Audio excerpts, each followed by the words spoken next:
지금 이 순간에도 한국에서 비트겟 같은 해외 거래소가 하나둘씩 문이 잠기고 있습니다. 앱이 어느 날 갑자기 사라지면 내 자산을 꺼내는 길부터 막힐 수 있습니다. 늦기 전에 자산을 빠르게 다른 거래소로 옮길 준비부터 하셔야 합니다. 설마 4개까지는 아니겠지라고 생각하시는 분들이 가장 먼저 당황하십니다. 다운로드가 막히고 업데이트가 멈추는 순간 거래 화면은 그대로여도 출금 통로가 불안해집니다. 오늘은 그 흐름을 초보자도 헷갈리지 않게 잡아드리겠습니다. 최근 한국에서 비트겟처럼 미신고 해외 가상자산 거래소 앱이 구글 플레이 스토어에서 다운로드와 업데이트가 차단되는 일이 생겼습니다. 금융당국의 압박이 커지면서 접속 제한 조치도 함께 진행되는 분위기입니다. 지금 비트겟을 쓰고 계신 분들은 지금까지는 됐는데요가 더 이상 안전한 기준이 아닙니다. 당장은 앱이 켜져도 업데이트가 막히면 보안 패치가 멈추고 다음 단계로 접속 자체가 막힐 가능성까지 생깁니다. 이번 조치는 금융정보분석원 FIU 기준으로 정식 신고가 되지 않은 해외 거래소들에 대한 제재 흐름으로 볼 수 있습니다. 그래서 기존 이용자분들은 우회 접속을 고민하거나 아예 자산을 옮기는 선택을 해야 하는 상황입니다. 신규 이용자분들은 더 답답하실 겁니다. 플레이스토어에서 설치 자체가 어려워지면 시작하려는 순간부터 길이 막힙니다. 웹사이트로 들어가도 제한이 걸릴 수 있다는 말이 나오는 이유가 여기 있습니다. 왜 이런 일이 벌어졌는지 원인을 차근차근 짚어보겠습니다. 가장 큰 이유는 비트겟이 국내 금융당국 FIU의 가상자산 사업자 신고를 하지 않았다는 점입니다. 가상자산 사업자 VASP 신고가 되어 있지 않으면 국내 규제 틀 안에서는 미신고 사업자로 분류됩니다. 이 상태가 길어질수록 압박은 커지고 결국 이용자 쪽에서 체감하는 제한으로 이어지기 쉽습니다. 또 하나는 구글 정책입니다. 구글이 한국금융당국의 요청에 따라 미신고 해외 거래소 앱을 플레이스토어에서 퇴출시키는 방향으로 움직이면서 다운로드와 업데이트가 차단되는 일이 생겼습니다. 그리고 세금 이슈도 배경으로 거론됩니다. 국내 거래소는 앞으로 세금이 부과될 가능성이 커지는데 해외 거래소는 과세가 상대적으로 어렵다 보니 당국이 더 강한 조치로 압박하는 흐름으로 보입니다. 이제 이용자가 해야 할 행동부터 정리해드리겠습니다. 이미 설치된 앱은 당분간 돌아갈 수 있지만 업데이트가 막힌 순간부터 언제 멈출지 모른다는 전제가 붙습니다. 그래서 가장 안전한 선택으로 많이 거론되는 방법이 개인 지갑으로 출금해 두는 것입니다. 거래소 안에 그대로 두는 것보다 내가 직접 관리하는 지갑으로 옮겨두면 접속 제한이 와도 자산 위치는 흔들리지 않습니다. 개인 지갑이 낯설게 느껴지실 수 있습니다. 쉽게 말해 거래소가 대신 들고 있는 지갑이 아니라 내가 주소를 직접 갖고 관리하는 지갑입니다. 내 손에 열쇠가 있다는 느낌이라서 이런 상황에서 더 마음이 편합니다.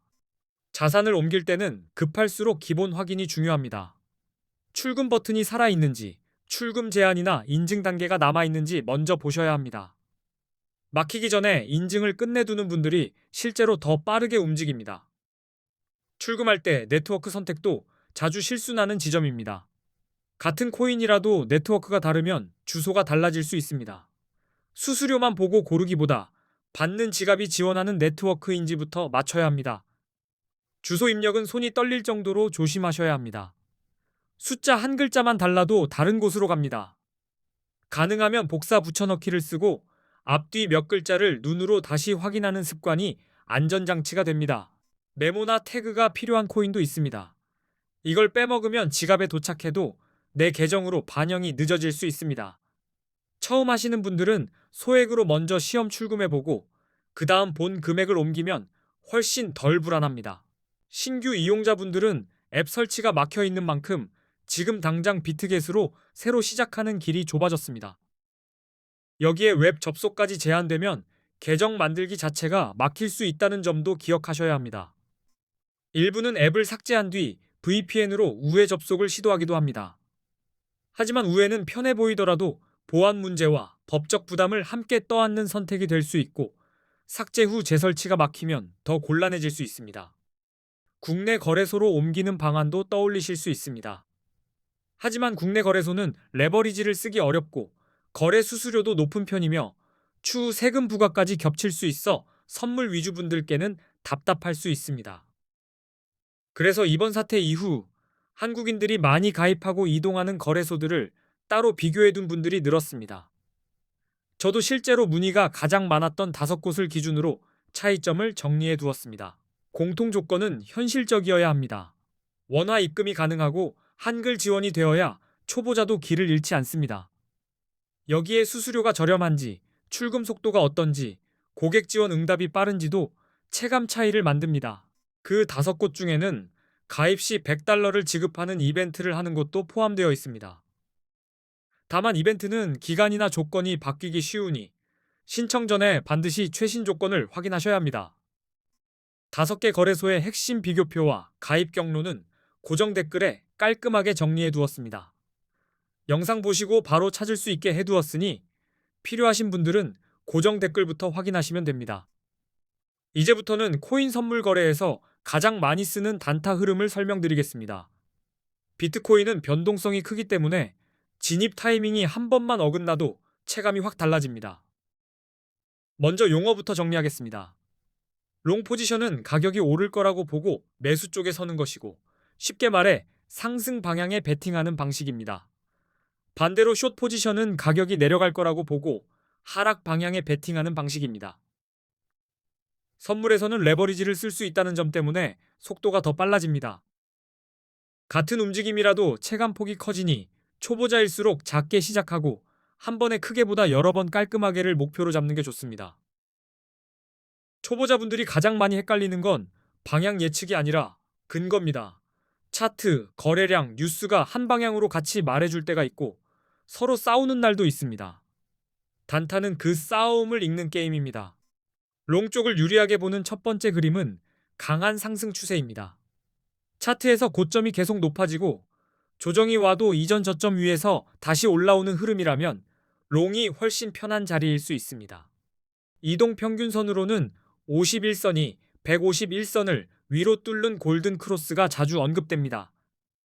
이 신호는 상승의 힘이 커졌다는 해석으로 많이 쓰이니 추세 확인용으로 참고하시면 좋습니다. 거래량도 같이 보셔야 합니다.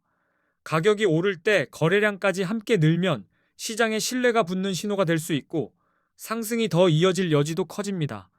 이런 조합이 나오면 롱 근거가 단단해집니다. 뉴스 체크는 선택이 아니라 습관입니다. 규제 완화, 대형 기관의 진입, ETF 승인 같은 긍정적인 외부 요인은 가격을 밀어 올리는 불씨가 되곤 합니다. 이런 재료가 나오면 롱 시나리오가 힘을 받습니다. 반대로 숏은 하락 추세에서 유리합니다. 차트에서 저점이 계속 낮아지고 반등이 나와도 이전 고점을 넘지 못하는 패턴이 반복되면 하락 방향에 무게가 실려 있다고 볼 수 있습니다. 이동평균선으로는 51선이 151선 아래로 내려가는 데드 크로스를 하락 신호로 해석합니다. 이 신호는 추세가 꺾였다는 경고처럼 작동할 때가 많아 숏 판단의 재료가 됩니다. 거래량 흐름도 숏에서 중요합니다. 가격이 오르는데 거래량이 줄어들면 상승이 힘을 잃고 있다는 신호일 수 있고 이런 상황은 되돌림이 나올 가능성을 키웁니다. 이때 숏 근거가 생기기도 합니다. 부정적인 뉴스도 하락을 가속할 수 있습니다. 규제 강화 소식, 해킹 사고, 주요 국가들의 암호화폐 규제 정책 강화 같은 이슈는 시장 심리를 얼어붙게 만들며 숏 쪽으로 기울게 할 수 있습니다. 여기서 보조 지표를 같이 쓰면 판단이 더 또렷해집니다.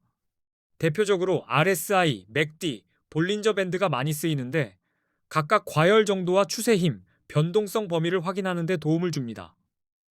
RSI는 숫자로 과매수와 과매도를 가늠합니다. 70 이상이면 과열로 보며 숏을 고민할 수 있고 30 이하면 과매도로 보며 롱이 유리할 수 있다는 기준으로 많이 사용합니다. 맥디는 선의 교차와 간격으로 추세의 힘을 읽는 데 자주 씁니다. 볼린저 밴드는 밴드가 좁아졌다가 벌어지는 순간에 변동성이 커질 수 있다는 힌트를 줍니다.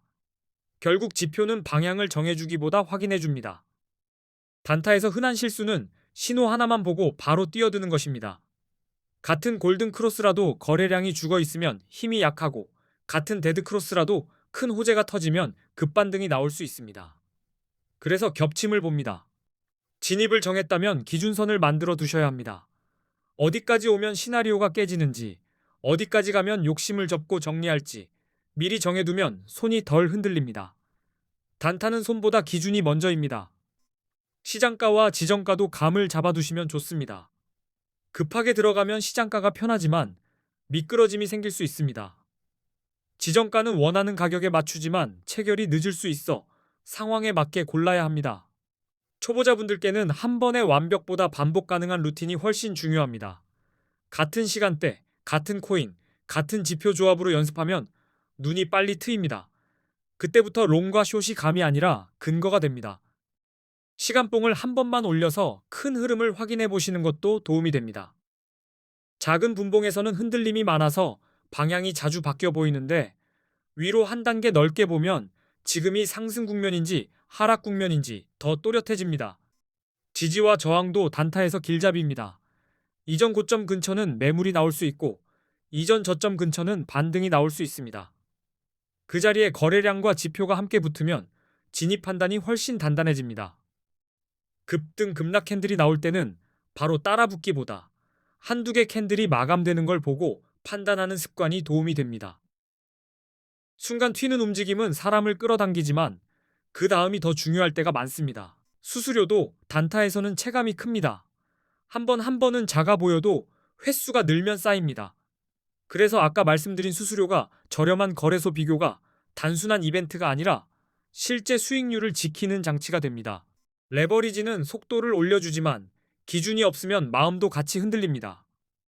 초보자일수록 레버리지 숫자보다 손이 편한 크기를 먼저 찾으셔야 합니다. 편해야 실수가 줄고 실수가 줄면 결과가 붙습니다. 뉴스는 호재와 악재가 교차로 쏟아질 때가 많습니다. 한 줄 제목만 보고 달려들기보다 어떤 내용이 실제로 시장에 영향을 주는지 확인하는 습관이 중요합니다. 특히 규제나 보안 이슈는 반응이 빠르게 나옵니다. 정리하면 롱은 상승 추세와 긍정 신호가 겹칠 때 확률이 올라가고 숏은 하락 추세와 부정 신호가 쌓일 때 힘이 붙습니다. 그리고 그 판단을 RSI, 맥디, 볼린저 밴드로 한 번 더 확인하는 방식입니다. 마지막으로 오늘 이야기의 출발점은 거래소 차단 이슈였습니다.